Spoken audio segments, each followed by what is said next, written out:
Bismillahirrahmanirrahim. Assalamualaikum warahmatullahi wabarakatuh.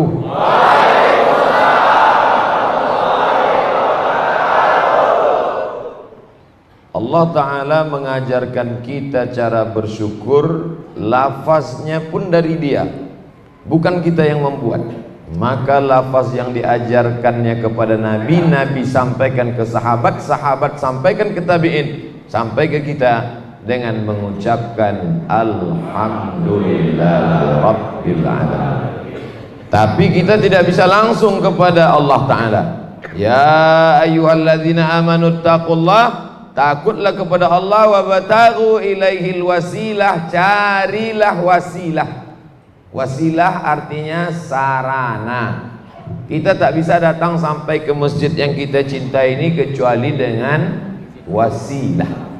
Ada yang wasilahnya Grab,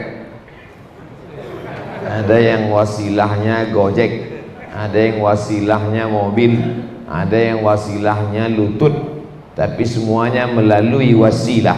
Begitu juga kita kepada Allah. Siapa kita tanpa wasilah? Maka wasilah kita hanya satu.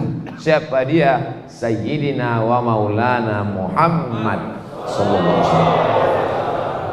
Makanya ketika datang orang berkata, kami sayang kepada Allah, tapi untuk kepada Muhammad kami tidak perlu sama dia, maka kata Allah, qul, katakan kepada mereka, in kuntum tuhibbunallah, kalau memang betul kalian percaya dan cinta pada Allah, fattabi'uni, ikuti aku. Satu-satunya jalan wasilah hanyalah jalan yang dibawa oleh Muhammad sallallahu alaihi wasallam. Makanya kita berselawat kepada dia, Allahumma salli ala sayyidina Muhammad wa ala ali sayyidina Muhammad. Dia juga mengajarkan kepada kita, laisa minna, tidak termasuk golongan umatku, tidak diakui sebagai umat dia, man lam yarham saghirana, yang tak sayang kepada yang muda, walam ya'rif syarafa kabirina, tidak hormat pada yang tua. Tak hormat pada yang tua, tak sayang pada yang muda, itu bukan umat Muhammad sallallahu alaihi wasallam. Hadis ini bukan bercerita tentang istri tua dan istri muda.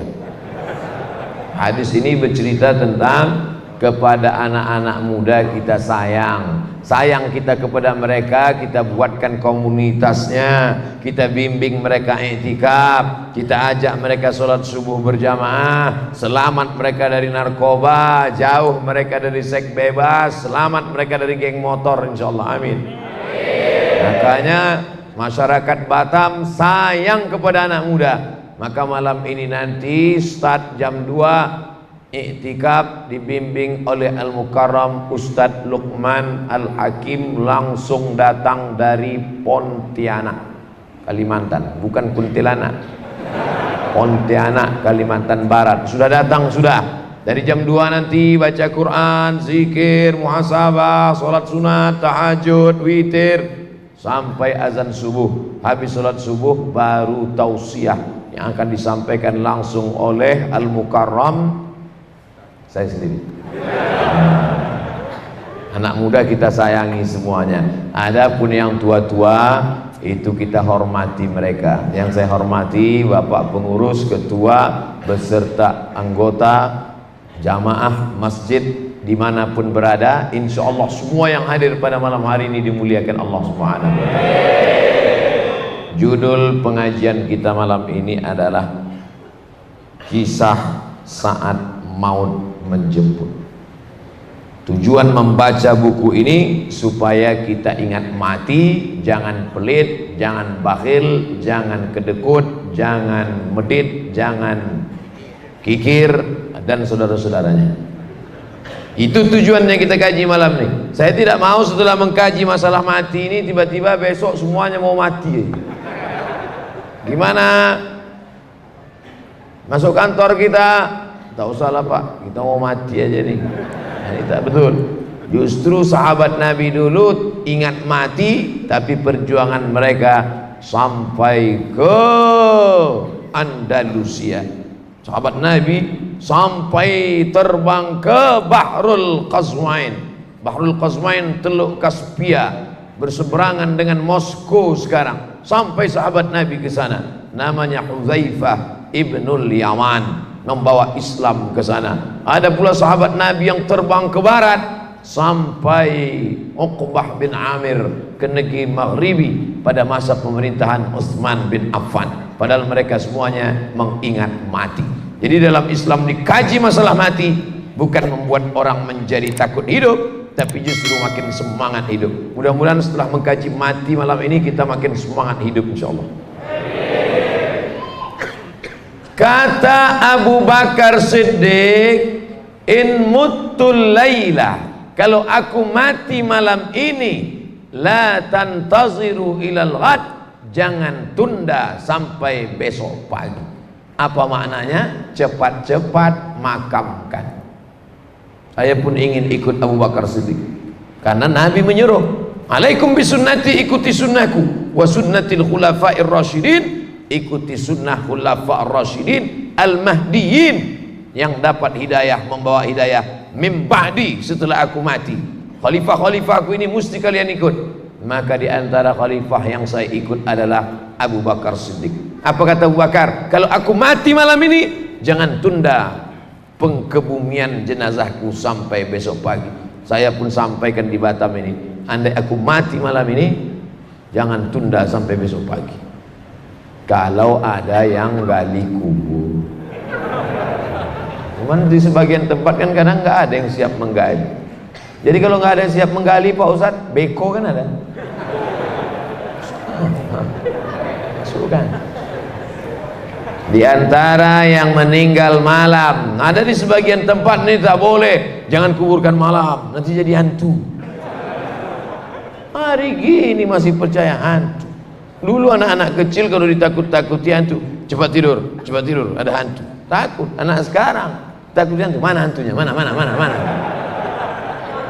Oleh sebab itu jangan lagi cerita masalah hantu. Hantu ini adalah jin, setan, lain padang, lain belalang, lain lubuk, lain ikannya. Tempat kita disebut hantu. Kalau di Pulau Jawa disebut dengan sundel bolong, dedemit.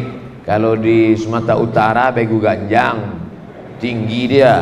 Kalau pendek tuyul. Kalau tak bisa berjalan suster ngesot.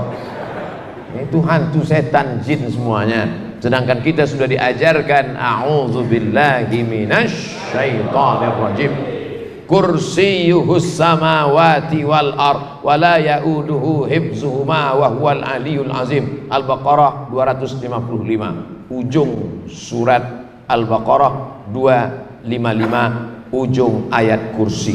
Untuk apa dibaca itu? Mengusir hantu, jin, jembalang tanah, setan, segala macam. Tidak ada orang mati jadi hantu. Semua ruhnya, orang mati meninggal dunia itu, kalau orangnya baik, ruhnya naik ke tempat yang baik-baik. Tapi kalau orang jahat, maka jatuh kepada sijin. Yang baik-baik illiyin.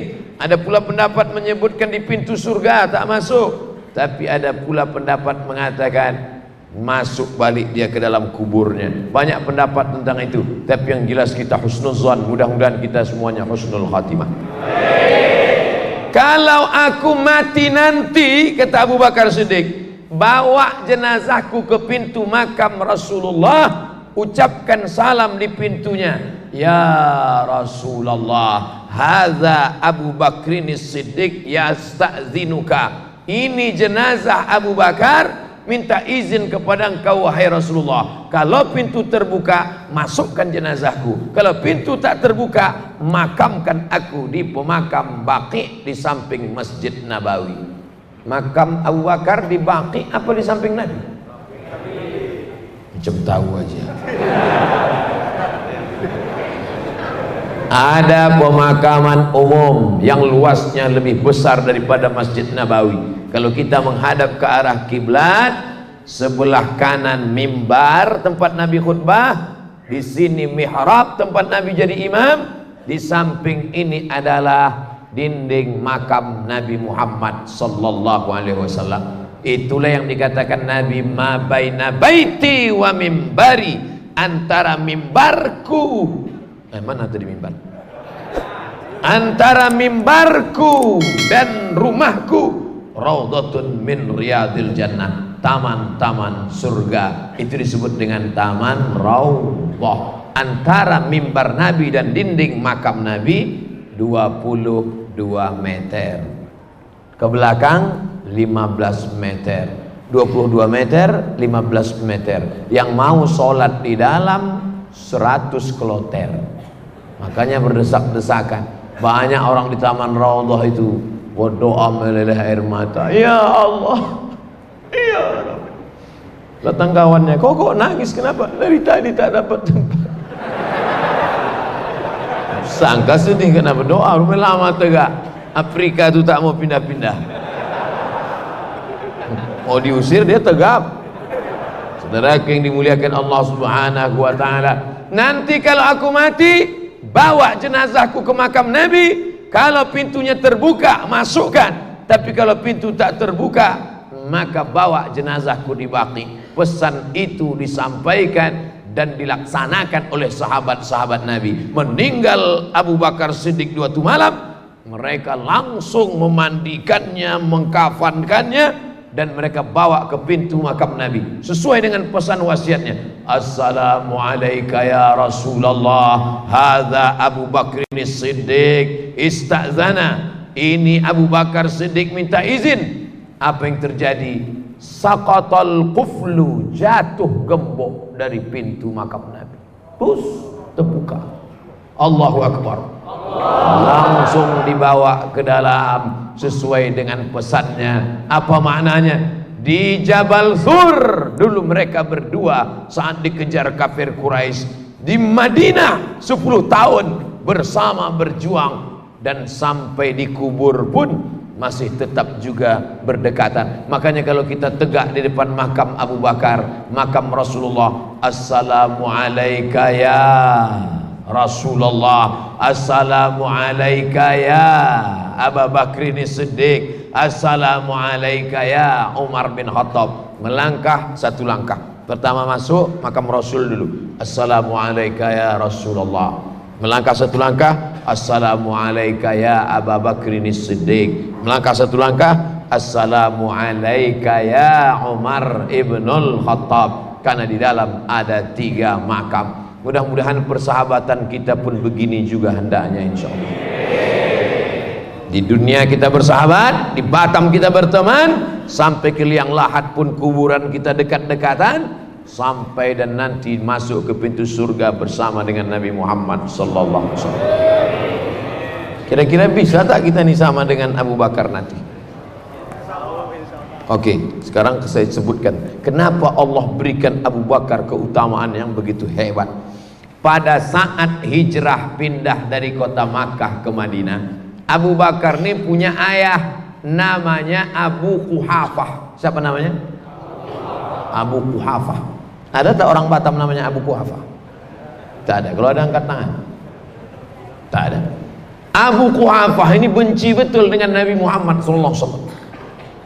Ayah Abu Bakar itu musuh Nabi Muhammad SAW. Maka begitu dia tahu anaknya itu pindah ke kota Madinah, lalu kemudian dia pun bertanya kepada cucunya.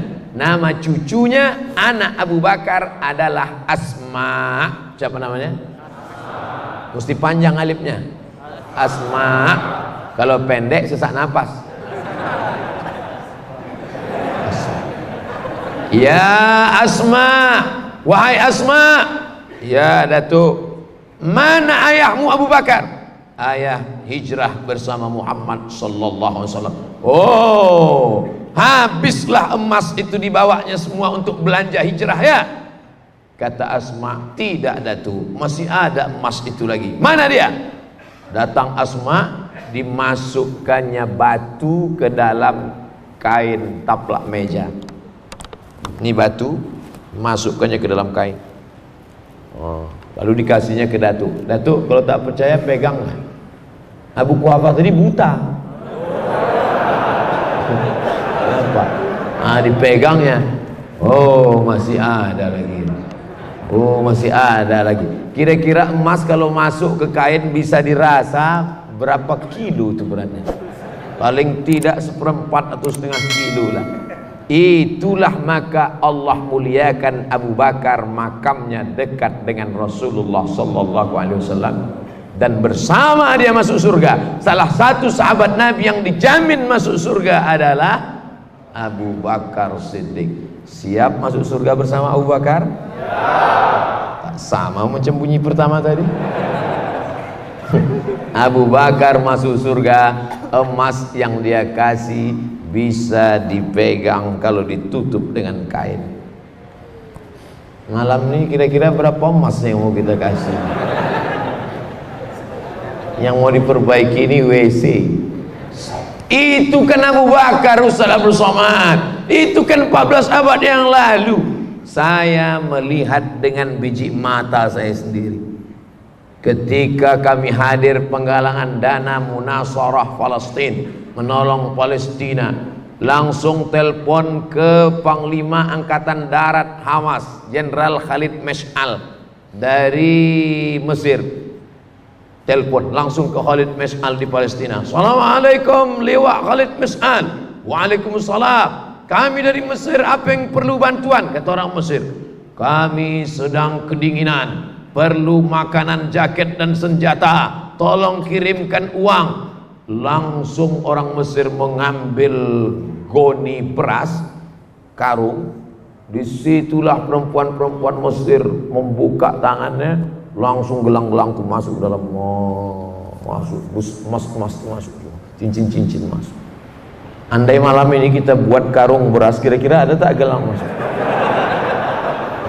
Kalau tak percaya, coba panitia bawakan karung beras ini. Wah, ibu-ibu itu pun dibukanya lah, tengoknya mana gelang paling kecil. Tengok paling kecil yang sebesar jemuran. Nah, itu masukkannya. Besok pagi dibawa ke toko emas, rupanya imitasi pula. Berdoa bukan main lagi. Masukkan aku ke dalam surga bersama Abu Bakar Siddiq, ya Allah. Kata Abu Bakar, kau mau masuk sama aku? Imanmu gombal. Imanmu hanya di tepi mulut, di ujung bibir saja. Oleh sebab itu, kalau kita mau mati husnul khatimah, doa dikabulkan Allah, salah satu yang perlu kita lakukan seperti Abu Bakar Siddiq adalah sodakoh. Siap bersodakoh? Saudaraku yang dimuliakan Allah Subhanahu wa ta'ala, la tasubbu ashabi, jangan kalian maki sahabatku. Jangan kalian maki sahabatku. Lau anfaqa ahadukum mithla Uhudin zahaban, andai ada di antara kalian yang bersedekah emas sebesar bukit Uhud, sebesar bukit Uhud dia sedekah emas, tak sampai setengah tapak tangan Abu Bakar Siddiq. Ada orang Batam ini yang bersedekah emas sebesar bukit Uhud. Besar bukit Uhud itu Pak Ustaz, panjangnya 7 km, tingginya belum saya ukur lagi. Kalau pergi kita ke Madinah, itu yang panjang 7 km bukit Uhud. Kalau ada orang Batam yang bersedekah emas 7 km panjangnya, berapa puluh ton, ratus ton itu, tak sampai setengah tapak tangan Abu Bakar Siddiq. Mengapa? Karena orang sekarang bersedekah dalam keadaan aman, damai, tentram, adem, ayem. Abu Bakar Siddiq bersedekah pada saat genting, susah, sulit. Oleh sebab itu iman Abu Bakar luar biasa. Kira-kira ada tak orang Batam yang mencaci maki Abu Bakar? Ada. Kita kalau disebut Abu Bakar, Abu Bakrin Siddiq, apa kata jamaah? Radhiyallahu an. Tapi mereka kalau disebut Abu Bakar, Abu Bakar Siddiq, laknatullah alaih, Allah melaknat Abu Bakar. Siapa yang melaknat Abu Bakar itu? Syiah. Salah satu ciri Syiah adalah mencaci maki sahabat Nabi. Maka kita wajib membela, karena yang memuji sahabat itu bukan ulama. Yang memuji sahabat itu dalam Al-Quran adalah Allah Subhanahu wa ta'ala. Titel untuk sahabat itu R.A. radhiyallahu an. Tapi dalam buku 40 masalah Syiah dibuat di situ Abu Bakar L.A. laknatullah alaih. 40 masalah Syiah. ditulis oleh cari aja lah di internet, cari bukunya 40 masalah Syiah. Saudara yang dimuliakan Allah Subhanahu wa taala, ini Abu Bakar Siddiq radhiyallahu anhu. Selanjutnya adalah sahabat Nabi yang juga pemimpin umat Islam, dia adalah Umar ibnul Khattab. Bagaimana cerita Umar bin Khattab? Ada saya buat sini, panjang ceritanya. 35 kisah saat maut menjemput. Ini gambar saya di Batam. Banyak gambar saya di mana-mana berserak di Indonesia pakai sorban warna merah, baju putih. Yang memfoto ini orang Batam. Itu hebatnya orang Batam ini ngambil foto. Bisa mantap, ditanya, di mana nih? Batam. Siapa yang ngambil foto? Tak ingat saya namanya. Tapi insya Allah mengalir amal jariah dia insya Allah. Apa yang kau bisa lakukan? Kau bisa menggambar, gambar. Bisa rekam video, rekam. Kau bukan ulama, bukan ustadz, tapi bisa menyebarkannya, sebarkan. Tapi kalau engkau punya kekuasaan, pakai kekuasaan. Engkau punya harta, pakai harta. Anak-anak muda malam ini harta tak ada karena belum kerja, dia punya kamera, kamera dipakainya. Nah, cuman ada yang mahal, ada yang murah. Sesuai lah, pahalanya pun gitu juga. Saudara yang dimuliakan Allah Subhanahu wa taala, bagaimana Sayyidina Umar ibnul Khattab radhiyallahu an. Umar bin Khattab diberikan Allah kemuliaan bukan pada harta tapi pada tenaganya. Makanya orang tak berani baca Quran sebelum Umar bin Khattab masuk Islam. Dulu orang baca Quran diam aja, tak bersuara. Jadi sekarang kalau ada orang Batam baca Quran tak bersuara, itu masih sebelum Umar bin Khattab masuk Islam. Kenapa tak berani baca Quran kuat? Karena takut ditangkap Abu Jahal dan Abu Lahab. Takut dibuli, takut diejek, takut dicaci maki. Makanya Nabi berdoa, Allahumma a'izzal Islam bi umarain. Ya Allah, kuatkan Islam ini dengan 2 Umar. Ada 2 Umar yang paling hebat di Makkah waktu itu. Satu Umar bin Khattab, satu lagi Umar bin Hisham.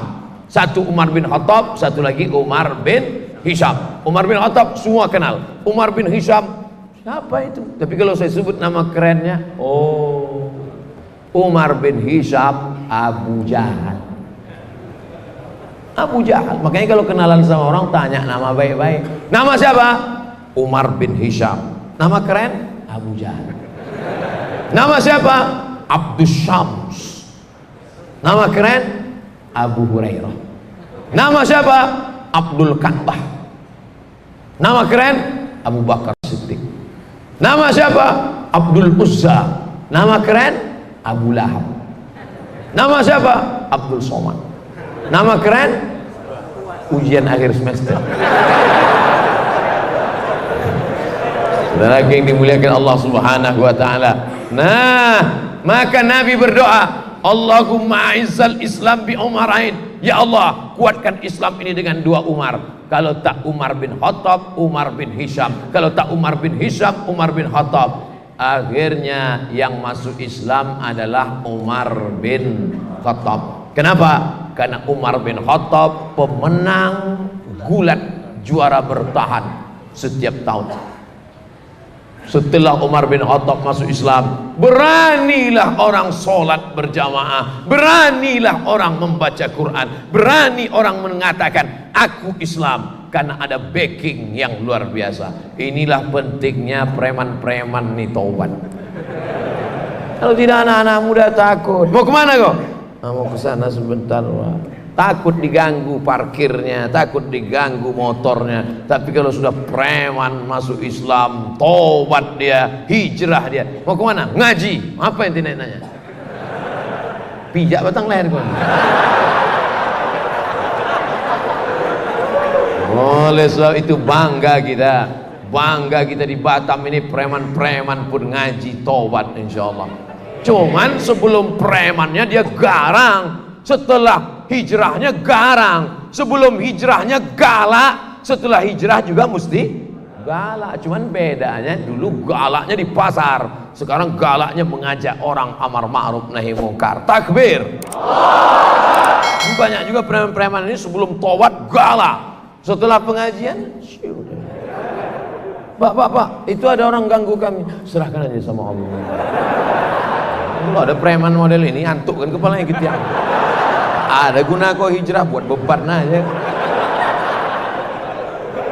Udah tobat, tengok itu Wahsy itu penjahat, pembunuh. Wahsy itu bukan main dosanya. Wahsy lah orang paling berdosa di dunia ini. Kenapa? Karena yang dibunuhnya paman kandung Nabi Muhammad sallallahu alaihi wasallam. Singa Allah dibunuhnya. Siapa itu? Hamzah bin Abdul Muttalib. Hazzaztu hirbati, kutusukkan tombak pendek ke tulang belakang Hamzah. Hazzaztu, lalu ku goncang-goncangkan sampai maaf cakap ujung tombak itu keluar dari selangkangan Hamzah. Lalu kemudian ku gunting telinga Hamzah, kami potong hidung Hamzah, kami tusuk pakai benang, kami jadikan liontin buah rantai. Datang pula perempuan bernama Hindun, disobeknya jubah Hamzah, dibelahnya dada Hamzah, diambilnya jantung Hamzah, dikunyahnya hidup-hidup. Bukan main peristiwa itu terjadi di depan Jabal Uhud, perang Uhud tahun ketiga hijrah. Makanya kalau orang pergi umrah itu mestinya di bukit Uhud itu dia sedih mengenang kematian Hamzah. Tapi adik-adik, bapak ibu, tengok nanti waktu umrah, cumana orang di bukit Uhud sambil foto-foto. Teman-teman, kita sedang ini sekarang sedang berada. Apa ini? Tapi jadilah, daripada dia tak umrah sama sekali, daripada dia sakau, ya kan. Kita doakan mudah-mudahan dia berangkat umrah sekali lagi dengan ilmu, insyaallah. Nah, Umar bin Khattab berbeda dengan Abu Bakar. Abu Bakar dengan kelembutannya, Abu Bakar dengan karisma tuanya, Abu Bakar dengan kesantunannya, Abu Bakar dengan emasnya. Tapi Umar bin Khattab dengan lantangnya, Umar bin Khattab dengan suaranya. Makanya ketika Aisyah menengok ada seorang laki-laki yang letoy, loyo, bawanya mau mampus, lalu ditanya oleh Aisyah, "Man hadha? Who is this?" Siapa ini? Kata orang-orang yang ada di situ, "Huwa azhadun nas." Inilah orang yang paling zuhud, inilah orang yang paling rendah hati, inilah orang yang paling tawadu. Kana Umar ibnul Khattab azhadan nas. Umar bin Khattab orang paling zuhud, Umar bin Khattab orang yang paling rendah hati, Umar bin Khattab orang paling tawadu.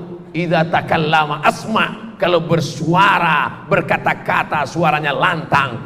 Wa idza masya asra, kalau berjalan langkahnya tegap. Wa idza daraba auja, kalau memukul pukulannya keras.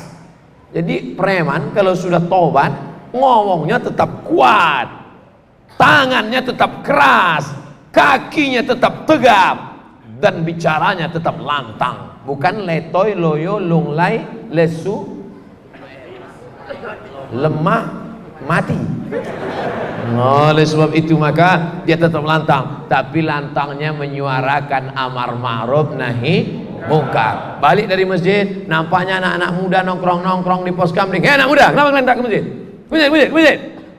Gitu. Walaupun udah tua. Kadang banyak preman-premannya udah tua. Ke masjid lah. Bapak nggak bisa kuat lagi. Nanti ku tarik sedikit, putus tangga jantung ini. Saudara yang dimuliakan Allah Subhanahu wa taala, Umar bin Khattab sudah beramal, tapi rupanya Allah ingin mentakdirkan dia menjadi seorang syahid. Pada masa Umar bin Khattab lah Persia ditundukkan. Padahal waktu itu ada dua kerajaan besar. Satu kerajaan Rom. Di mana Rom itu sekarang? Romawi. Satu kerajaan Faris, Persia, Iran sekarang. Rom sekarang Romawi, Roma. Lalu kemudian apa yang terjadi saat itu? Berperang antara Roma dengan Persia. Makanya ada satu ayat, satu surat dalam Al-Quran, namanya surat Ar-Rum. Ghulibatir Rum. Roma kalah, dikalahkan oleh Persia. tapi Allah beritahu sama Nabi Muhammad SAW, nanti saatnya Persia akan kalah dan Roma akan menang. Dan saat itu sahabat-sahabat lebih memihak kepada Roma daripada Persia. Pada masa pemerintahan Umar bin Khattab, Persia diislamkan. Ada satu orang yang sakit hati dengan Umar, namanya Abu Lu'lu'ah. Siapa namanya?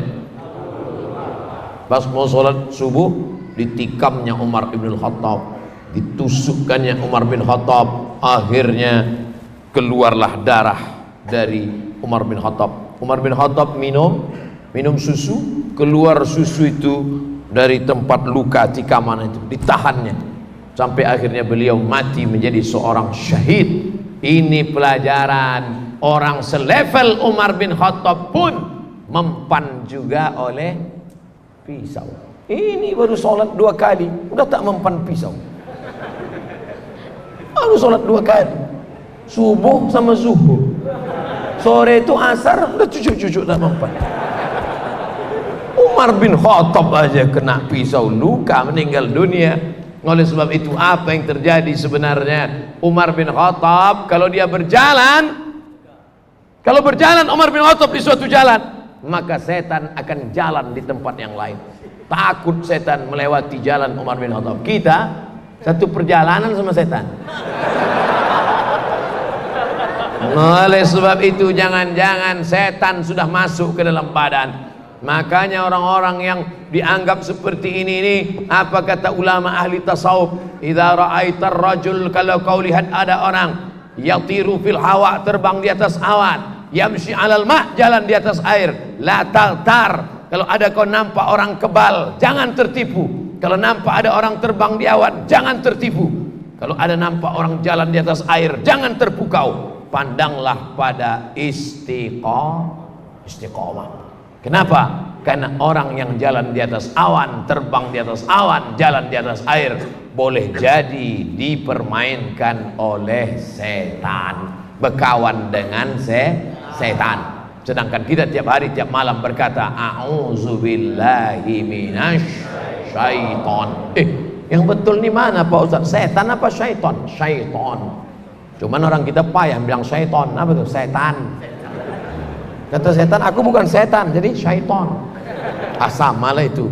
Saudara yang dimuliakan Allah Subhanahu wa taala. Jadi Allah kasih kita pintu kebaikan macam-macam. Yang bisa masuk dari kanan, masuk dari kanan. Yang bisa masuk dari kiri, masuk dari kiri. Kalau kau bisa masuk dari kanan, dari pintu harta, seperti Abu Bakar Siddiq. Kalau mau masuk dari kiri, seperti Umar bin Khattab dengan kekuasaan. Ada pula yang dapat dua-duanya. Itulah yang ketiga, Utsman bin Affan. Utsman bin Affan dibunuh ketika sedang baca Quran. Darahnya muncrat pas pada ayat fasayakfikahumullah. Allah sudah mencukupkan engkau wahai Utsman bin Affan. Cukup hartamu, cukup nikmatmu. Satu-satunya sahabat Nabi yang menikahi anak Nabi 2 orang, Utsman bin Affan. Makanya gelar dia Zunnurain. Zu punya, Nurain 2 cahaya. Orang yang punya 2 cahaya. Dinikahinya anak perempuan Nabi, meninggal. Nikah dia dengan satu lagi, barulah ada. Apa maknanya? Utsman bin Affan lengkap semuanya. Hari ini adik-adik, bapak-bapak, ibu-ibu pergi umroh ke kota Madinah Al-Munawwarah, masih ada wakaf Utsman bin Affan mengalir sampai hari ini. Umurnya berapa? 1440 sekian tahun lamanya. Lagi-lagi Allah muliakan Utsman bin Affan karena memang kalau udah saya belokkan ke sedekah ini banyak pura-pura solawat Pak Ustaz. Solat Pak Ustaz. Sedekah. Utsman bin Affan itu kaya raya. Makanya ada suatu sumur. Dulu siapa yang punya sumur itulah orang yang paling hebat. Karena air mahal. Maka sumur ini punya orang kafir musyrik, orang Yahudi. Lalu kemudian siapa yang mau ambil air? Lalu kemudian Utsman bin Affan membeli. Berapa harga sumur itu? Namanya Bi'ru Raumah. Bi'ru Raumah, Bi'ru Sumur Raumah dibeli Utsman bin Affan, lalu kemudian dia berikan kepada umat Islam, pakailah untuk kepentingan umat Islam. Maka wakaf Umar bin Khattab, wakaf Utsman bin Affan, tanahnya itu dijaga, diwarisi sampailah hari ini. Harta boleh ditinggalkan tapi akan habis dijual anak menantu. Kalau mau kekal abadi, itulah dia sistem wakaf dalam Islam. Wakaf 3, la yurasu, tak boleh diwariskan, wala yuhabu, tak boleh dihibahkan, wala yuba'u, tak boleh dijual. Ini tanah saya wakafkan karena saya mendengar ceramah Ustaz Somad tadi malam di Masjid Bukit Indah Sukajadi. Karena ceramah Ustaz Somad di Masjid Bukit Indah Sukajadi tadi malam tentang Utsman bin Affan yang mewakafkan sampai 1400 tahun, saya pun ikut macam dia. Ini tanah saya wakafkan, nanti akan dibangun ruko dan hotel di atasnya. Hasilnya tak diambil oleh saya, tak diambil anak saya, tapi diserahkan untuk biaya operasional masjid. Amin. Lalu pengurus Masjid Bukit Indah pun ramai-ramai pergi ke kantor BPN, Badan Pertanahan Nasional. Pas dicek, rupanya tumpang tindih 5 orang punya tanah. Assalamualaikum Pak Haji. Waalaikumsalam. Tanah yang Bapak wakafkan itu kemarin udah kami cek di BPN. Gimana? Bermasalah rupanya tanahnya Pak. Karena masalah, itulah aku wakafkan. Kalau tak masalah bagus ku jual, kata dia. Makanya kita ini disuruh beramal lillahi ta'ala. Usolli fardhu subhi raka'ataini adaan ma'muman lillahi ta'ala. Nawaitu shoma ghadin ada'i fardhi syahri Ramadan hadhihi sanati lillahi ta'ala. Bukan karena bermasalahi ta'ala. Saking banyaknya masalah baru. Ustaz Somad, Bapak pengurus masjid, itu yang di sana itu saya wakafkan semua. Punya siapa? Entah punya siapa. Yang boleh kita wakafkan itu punya kita. Terbuka pintu hati kita. Sekarang kalau udah cerita wakaf, pasti yang ada di kepala orang Islam, wakaf tanah kuburan, tanah masjid, semuanya wakafnya wakaf pasif, tak menghasilkan duit. Tanah kuburan, ada orang nyewa kuburan. Ini yang mau mati sewa, ini VVIP 500.000, ini yang VIP, ini kelas ekonomi bertiga satu lubang. Nah, ada tanah kuburan tidak menghasilkan apa-apa, tanah masjid tak menghasilkan apa-apa. Tapi mestinya berpikir kita, ini tanah wakaf satu petak. Di atas tanah wakaf itu dibangun kondominium 100 lantai ke atas. Tanahnya wakaf punya masjid. Bayangkan itu, yang punya satu kondominium itu paling murah 1 miliar sekarang. 1 miliar paling murah. Bayangkan kalau 100 lantai, satu lantai ada 4 kondominium, ada 4 flat sampai ke atas 400. Kamarnya berapa? Bayarnya berapa? Belum lagi orang yang sewa punya masjid. Barulah masjid kita tidak lagi ada kota. Sekarang banyak orang marah, Ustaz, tolong Ustaz sampaikan di masjid-masjid supaya kalau khotib sedang khutbah jangan lagi ada kotak jalan, jangan ada kota, terganggu saya dengan kota. Wakaf kau mana? Kalau ente tak setuju kotak berjalan di masjid, maka wakafkan satu tanah, bangun ruko kondominium di atas, takkan ada lagi kota. Betul? Selama umat Islam tidak berpikir tentang wakaf produktif, wakaf yang menghasilkan duit. Kami kuliah di Al-Azhar Mesir, dari mulai S1, S2, S3 sampai habis kuliah, pengiriman dai-dai, semuanya dari mana itu? Mesir bukan kaya, Al-Azhar dapat duit dari mana? Azhar punya tanah wakaf tapi menghasilkan duit. Oleh sebab itu bapak-bapak, ibu-ibu malam ini yang punya tanah wakaf, ikut sahabat ketiga Utsman bin Affan, maka wakafkanlah tanah sejauh mata memandang, wakafkan. Ruko ada 3, ruko 1, ruko 2, ruko 3. Untuk apa banyak-banyak? Ini ruko saya 1, saya wakafkan ke Masjid Bukit Indah. Nih, setuju apa tak setuju? Yang bilang setuju yang punya ruko aja. Ruko 1 pintu harganya 1 miliar, sewanya 1 tahun 50 juta. Bayangkan kalau ada bapak malam ini 10 orang, lalu kemudian dia wakafkan, lalu kemudian wakaf, selama ini duitnya masuk kantong dia, tapi lalu kemudian dia katakan 10 orang saja 1 pintu 50 juta, 10 orang 1,5 miliar, maka taklah lagi kembang kempis nyawa pengurus memikirkan listrik, memikir, dan kita pun tak sepanas ini. Kenapa? AC bisa dibuat banyak. Ini memang AC banyak, tapi kita hidup atau tidak? Saudara yang dimuliakan Allah Subhanahu wa taala, saya cuma ingin menyampaikan bahwa sedekah kita selama ini tak cukup karena ada satu yang lebih produktif, yang lebih mengalir, yang lebih hebat. Itulah disebut dengan wakaf. Wakaf ini harus ada. Ustaz, bedanya dengan sedekah apa? Kalau wakaf itu harus ada 4. Orang yang berwakaf, orang yang menerima wakaf, benda yang diwakafkan, ada ijab dan qabul. Aku wakafkan ruko ini untuk Masjid Bukit Indah, tunai, aku terima, sah.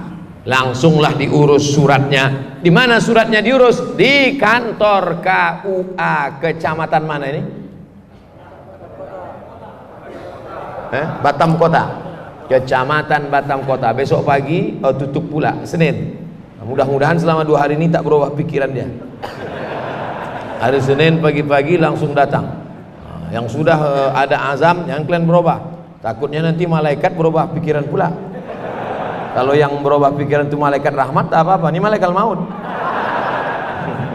Saya bukan nakut-nakuti, kasih tahu aja.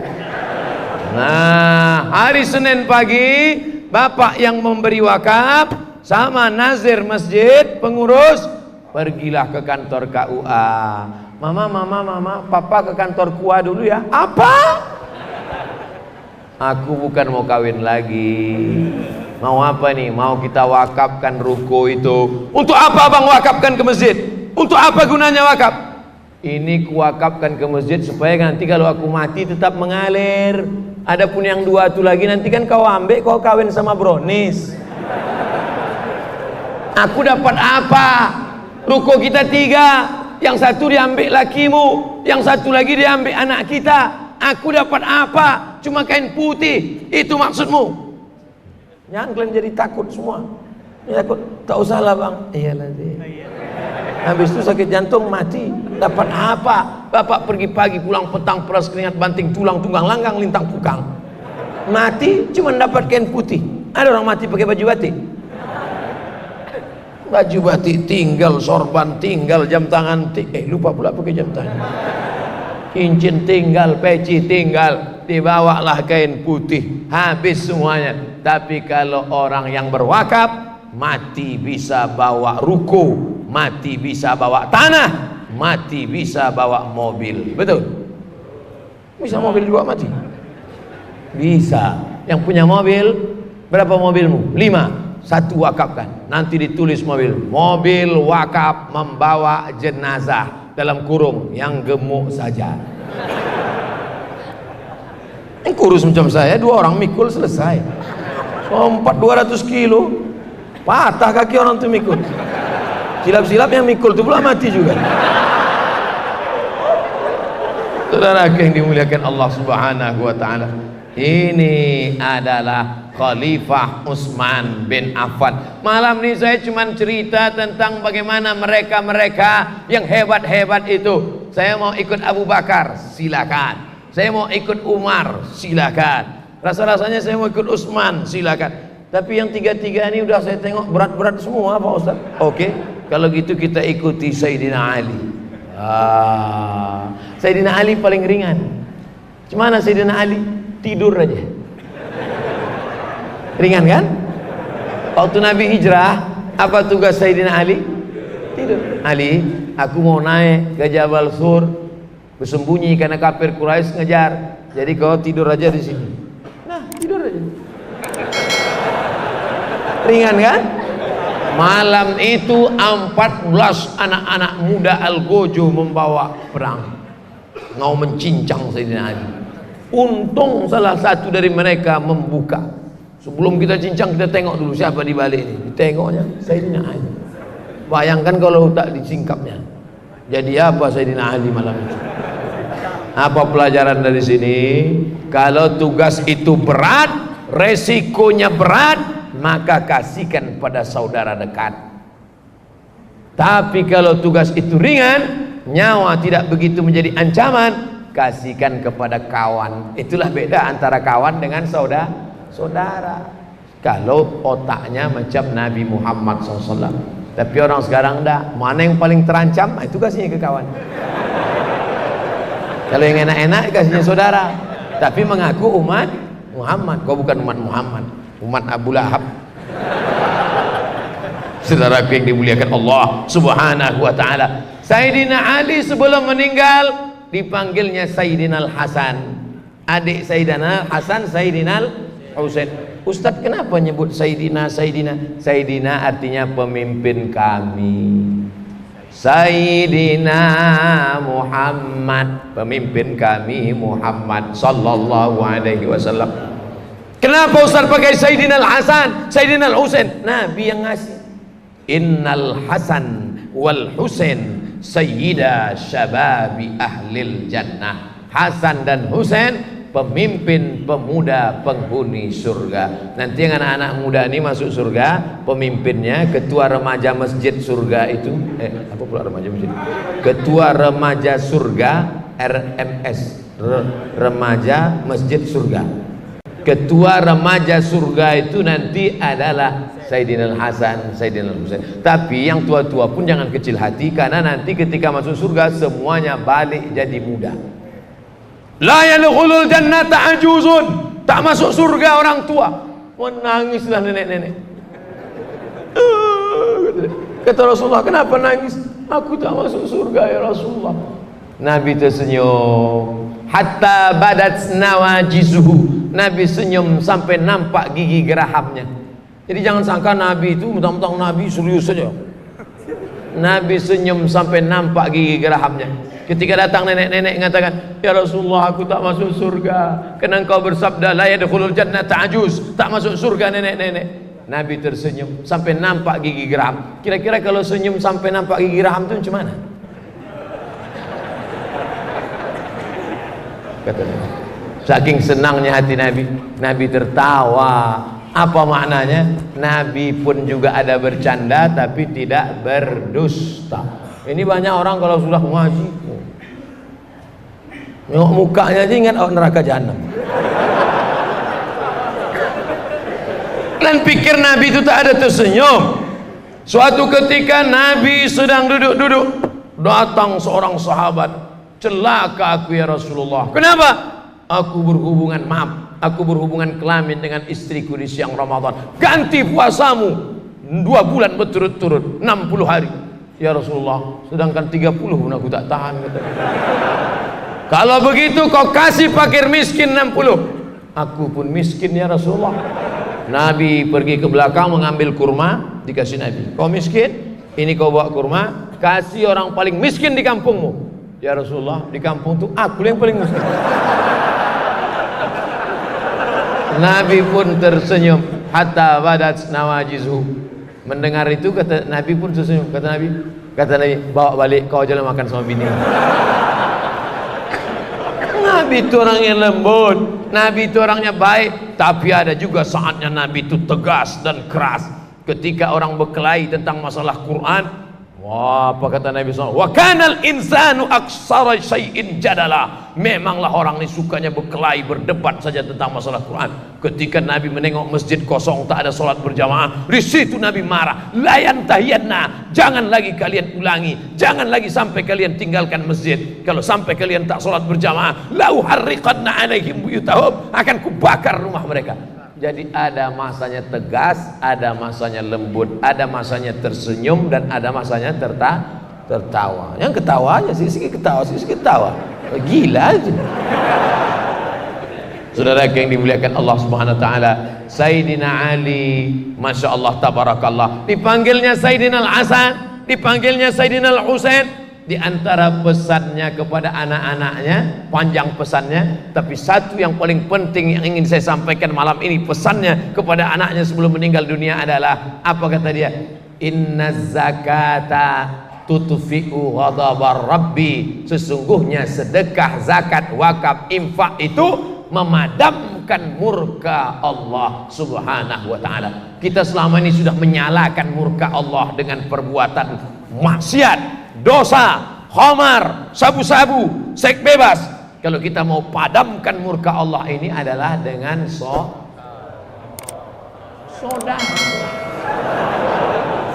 Dibelokkannya juga lagi. Saudara yang dimuliakan Allah Subhanahu wa taala, sudah 4 pintu saya kasih tahu. Pintu Abu Bakar, pintu Umar, pintu Utsman, pintu Ali. Kita masuk pintu yang kelima. Berapa pintu nih Pak Ustaz? Tadi saya mulai jam 8 lewat 12. Sekarang jam 9 lewat 3. Berarti ada 9 menit lagi. Di mana-mana saya ceramah sejak dulu sampai sekarang tetap 60 menit. Nanti baru saya jawab pertanyaan. Sekarang kita masuk pintu yang kelima. Dia adalah Khalid bin Walid. Khalid ibnul Walid. Sebelum dia meninggal dunia, Khalid bin Walid di atas ranjang tempat tidurnya, diukurnya jarinya ini jengkal demi jengkal. Apa kata Khalid bin Walid?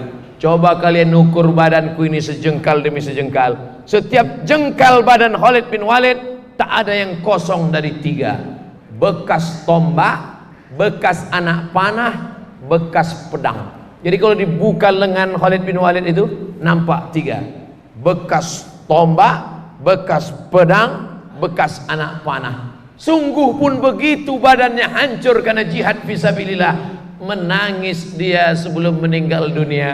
Mengapa engkau menangis wahai Khalid bin Walid? Amalmu banyak. Apa kata dia? Aku menangis kenapa tidak mati syahid. Berarti mikrofon ini udah disetting. Asal nyebut syahid sama jihad berbunyi dia.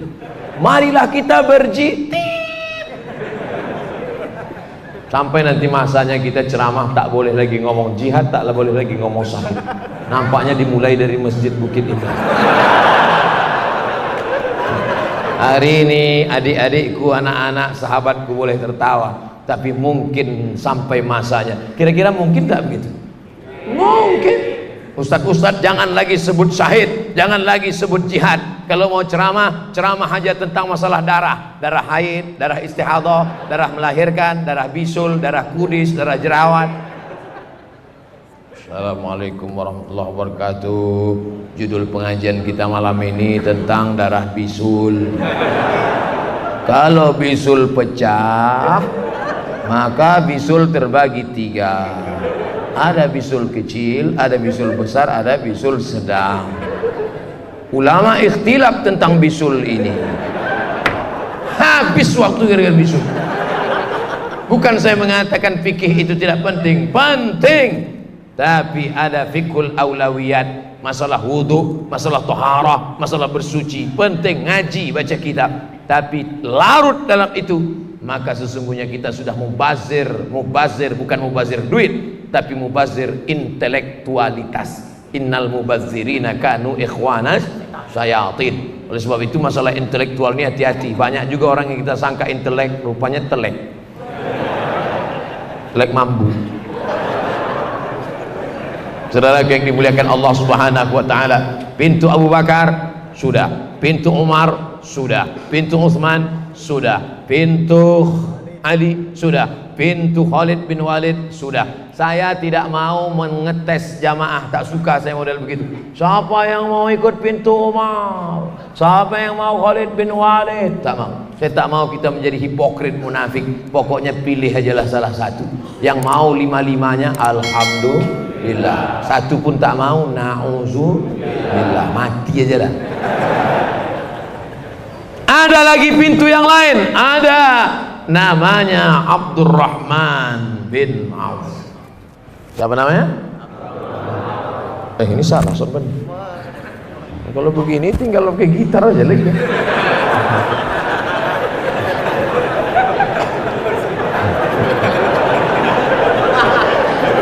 Saya terus terang saya pikirkan itu juga semua. Soalnya nanti begitu diupload macam-macam komen orang. Ustadz, gitar sama jenggotnya mana? Yang keenam, dia adalah Abdurrahman bin Auf. Apa yang dilakukan Abdurrahman bin Auf dalam hidupnya banyak, tapi sebelum Abdurrahman bin Auf meninggal dunia, dibebaskannya satu hari 30 hamba sahaya. Hamba saya 1, 2, 3, 4, 5, 29, 30. Kalian semuanya bebas sebelum dia meninggal dunia. Hamba sahaya lebih mahal daripada onta. Hamba sahaya manusia. Zaman itu bisa dimiliki, dibolehkan untuk dimiliki, tapi kemudian Islam menghapuskannya perlahan-lahan. Sampai hari ini tak lagi ada hamba sahayaan. Tapi di Afrika Selatan masih ada hamba sahaya sampai pada masa presiden, siapa nama presiden Afrika Selatan? Nelson Mandela. Saya ingat, cuma ngetes saja. Nelson Mandela. Bahkan dulu adik-adik, abang-abang yang mungkin sebaya atau di atas saya masih ingat dulu cerita hari Ahad TVRI, cerita tentang perbudakan. Siapa itu? Little Missy dan Tuan Baron. Missy, kamu harus saya jual. Tapi saya mencintainya, Tuan. Yang ketawa berarti udah tua, karena dia nonton itu dulu. Perbudakan, politik apartheid, membedakan kulit hitam kulit putih. Ketika Islam datang, maka dibebaskanlah budak hamba sahaya. Abu Bakar Siddiq membebaskan budak yang juga menjadi sahabat Nabi, Bilal bin Rawah. Itu dibeli oleh Abu Bakar dan dibebaskannya. Makanya ketika Abu Bakar datang bersama Bilal, apa kata Nabi? Hadza sayyiduna a'taqa sayyidana. Ini Sayyidina Abu Bakar membebaskan Sayyidina Bilal. Setelah masuk Islam, dua-duanya menjadi orang mulia. Yang membebaskan budak mulia, yang memberi budak mulia, dan yang pernah menjadi budak pun mulia. Karena dalam Islam tak dilihat warna kulit, semuanya kita menjadi hamba Allah, bukan hamba manusia. Makanya nama yang paling mulia adalah hamba Allah. Abdullah, Abdurrahman, Abdurrahim, Abdul Somad. Bagaimana dengan Abdurrahman bin Auf? Satu hari membebaskan 30 hamba sahaya. Onta paling murah 70. Onta kuda saya tanya kemarin kawan kita yang punya kuda, berapa harga kuda nih paling murah, Pak? 70 juta lah, Ustaz. Itu pun kuda-kuda yang udah pensiun lah, yang kira-kira kalau kita naik tak melompat lagi dia udah. Terserah kau lah, kata dia. Kuda murah 70 juta, dan onta lebih mahal. Jadi kalau kuda 70, onta 90, anggaplah budak hamba sahaya ini satu orang 100 juta kali 30 orang satu hari, berarti dia keluar duit berapa itu? 3 miliar sedekah Abdurrahman bin Auf. Jadi kalau ada orang sekarang mengatakan umat Islam itu diajarkan untuk miskin, susah, melarat, sahabat Nabi itu orang-orang susah. Abdurrahman bin Auf ketika meninggal dunia, dihitung hartanya. Dari cara menghitungnya bagaimana? Berapa untuk istri dia, berapa untuk anaknya, berapa, dihitung ternyata Abdurrahman bin Auf itu hartanya 6 triliun. Berapa nolnya itu? 1 juta 6, 1 miliar. Ini 6 triliun. Bayangkan kalau 6 triliun itu kita belikan cincau. Berenang kita, berenang sambil minum cincau lah. Saudara yang dimuliakan Allah SWT, saya cuman mau menyampaikan bahwa kalau sanggup dengan harta pakai harta, kalau tak ada harta dengan tenaga. Tapi yang paling hebat amal adalah sedekahun jariyah. Kuat bapak malam ini tahajud sampai subuh, besok malam stop, mati. Kuat satu hari khatam Quran, besok berhenti, mati. tapi ada yang tetap mengalir. Mana dia? Nih, orang yang membangun masjid ini, maka mengalirlah pahalanya sampai hari kiamat insyaallah. Amin. Kalau terkumpul duit malam ini, mau dibangunkan klinik du'afa. Orang susah tak ada duit masuk klinik, sementara biaya pengobatan mahal melambung.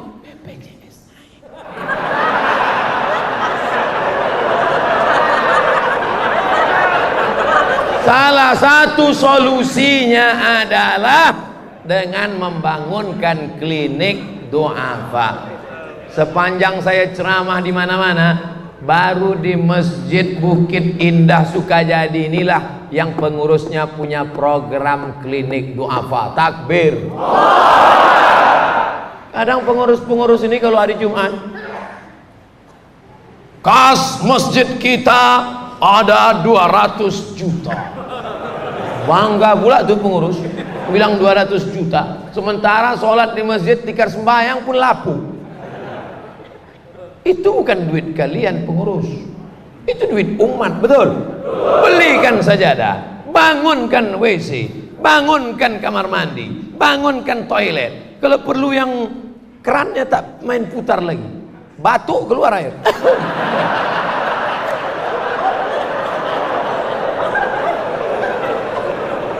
Saya waktu pertama kali ke Brunei tahun 2007, pulang dari Maroko, saya 2007 ke Brunei. Nampak betul bodoh.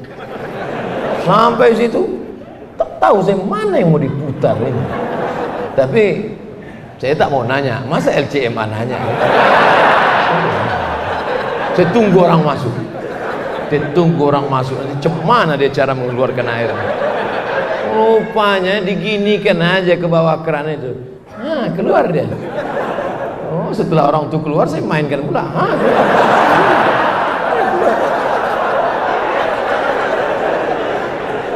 Itulah. Kadang pongah juga kita. Oleh sebab itu apa maknanya? Berikan kemudahan-kemudahan untuk rumah Allah. Buatkan AC banyak-banyak. Alhamdulillah Ustaz Somad, sejak AC masjid kami banyak, ramai masjid kami sekarang. Tapi tidur siang. Tak betul. AC dibuat itu supaya nyaman mendengarkan khutbah ibadah. Karpetnya tebal. Tengoklah Masjid Bukit Indah nih, karpetnya tebal. Ini lunas sudah kan? Dindingnya pun batu marmer granit indah. Pokoknya mantap lah. Cuman yang kurang, tak ada pula gambar saya. Tak usah lagi pakai gambar-gambar. Gambar manusia tak bagus. Sudah, cukuplah ini sudah. Oh, Masjid Bukit Indah Sukajadi Batam. Oleh sebab itu nanti kalau terkumpul duit ini, dibuatlah klinik-klinik untuk du'afa. Bapak-bapak yang tak du'afa pun boleh juga, cuman bayar. Ada klinik gigi, ada klinik bersalin, ada klinik kulit. Orang yang sakit gigi jauh dari Allah, tapi kalau kliniknya dekat masjid, pas azan Allahu Akbar, Allahu Akbar, kata dokter, Pak, ke masjid dulu Pak. Ke masjid. Pas habis sholat, sehat dia. Alhamdulillah, sehat rasanya. Sehat kata dia.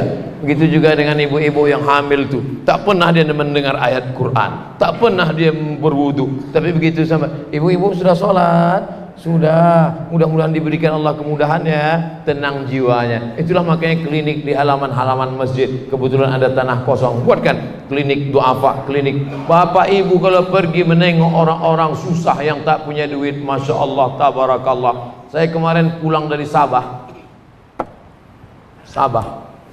Malaysia. Saya mau ngasih tahu aja bahwa saya ceramah tuh udah luar negeri aja sekarang.